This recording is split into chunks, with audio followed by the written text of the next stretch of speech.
don't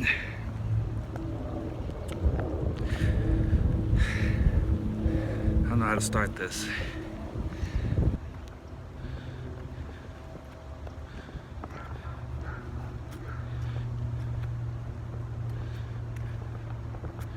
I wanted to pop on here and just kind of introduce this video a little bit. This video is going to be a little different than the other ones I've made. It's going to be real artsy and sad.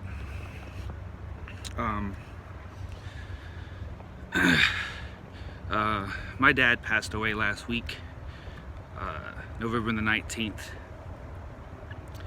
And it felt weird moving on or doing other videos and just not mentioning it.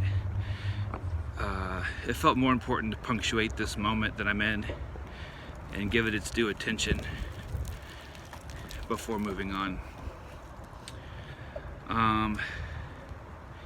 In the video, it's just images of me heading home for his funeral, and there's nothing super weird, but it's just gonna be sad. And I know some of you may not be in that mood or not be in that place right now, so if you don't want to watch the video, I totally get it. If you need something happy, go do happy. But I just want to give you guys a heads up before I just launch into a sad, melancholy video tribute to my dad. So I just wanted to give you guys a heads up.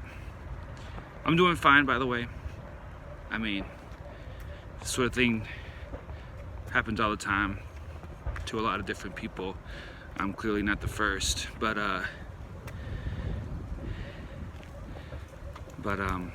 doesn't make it any easier. But I'll be fine. It just sucks right now. Also, I'm not going to come back on here at the end of the video. I just want to let it end on the mood that it ends on. So since I won't come back on, I just wanted to thank you guys for watching. Thank you guys for tuning in, and I appreciate you guys a ton. Anyway, I'll see you guys soon.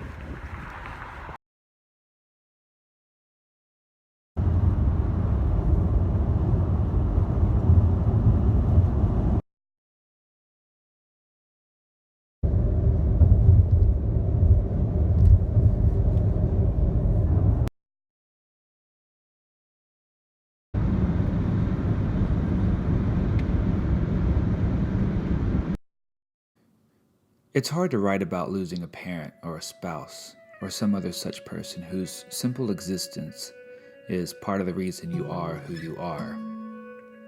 It's hard to write about it and put it out into the world knowing that you aren't the only person who's been through this and that your experience isn't new. In other words, what have I got to say that somebody else hasn't already said? Nothing, really.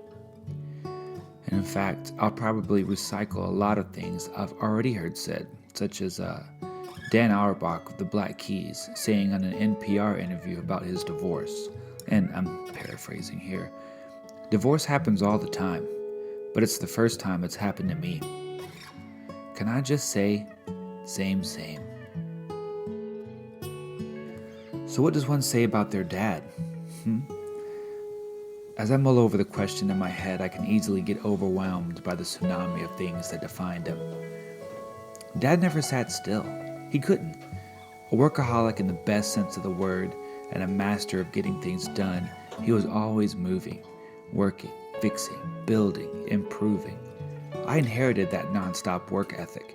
That get up early and hit the ground running motivation comes from my dad, waking me from my bed early in the morning with a list of things to get done. It's got a lot to do with why I'm obsessed with the current mantra of show up and do the work. Dad was hardly ever serious. He had a set list of dad jokes that he made sure stood the test of time, like a washed-up 90s band that stays together to play small charity benefits and throwback concerts.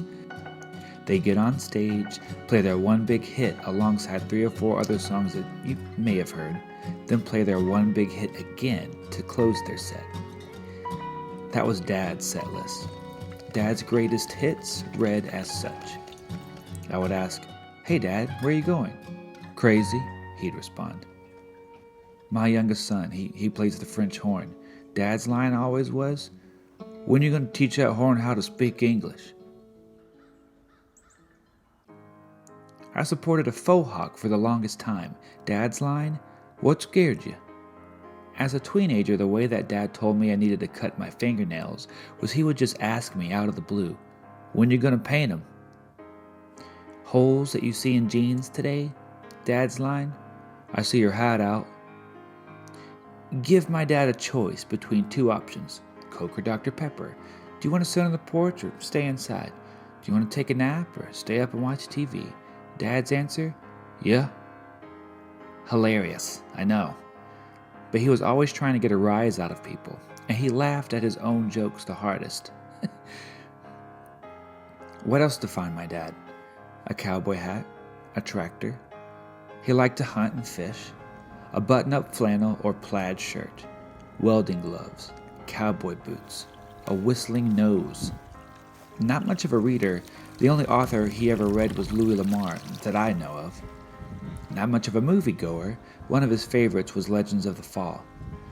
At least he had good taste. He taught me how to work hard and do the job right the first time. He taught me how to do a layup, how to pitch a curveball, and how to throw a spiral. He taught me how to change a tire, how to shoot a rifle, how to weld, how to split firewood, and how to drive a stick shift, a tractor, and a fence post.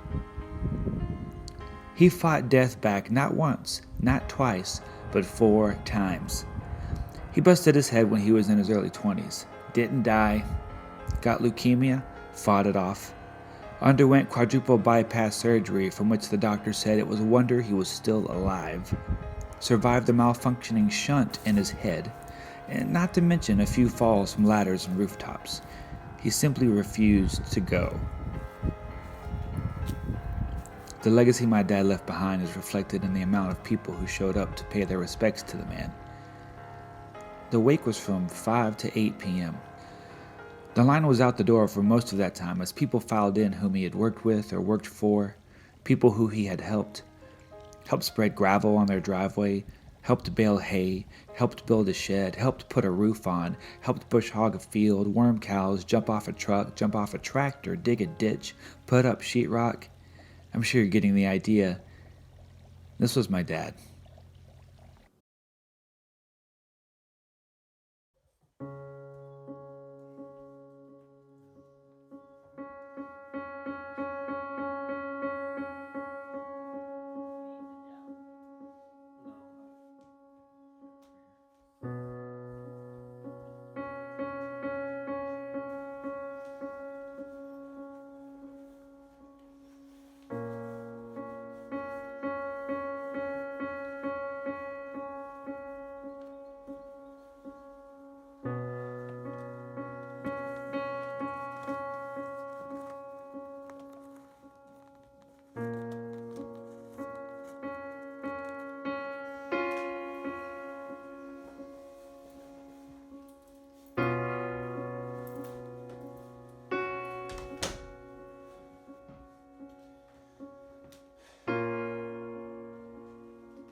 Dad was 64 years old when he died. He's the best man I have ever known.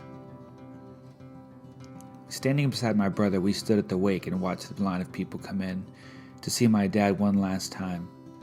A lot of faces we knew or had known at one time. A lot we had never met. All were there to tell my dad goodbye.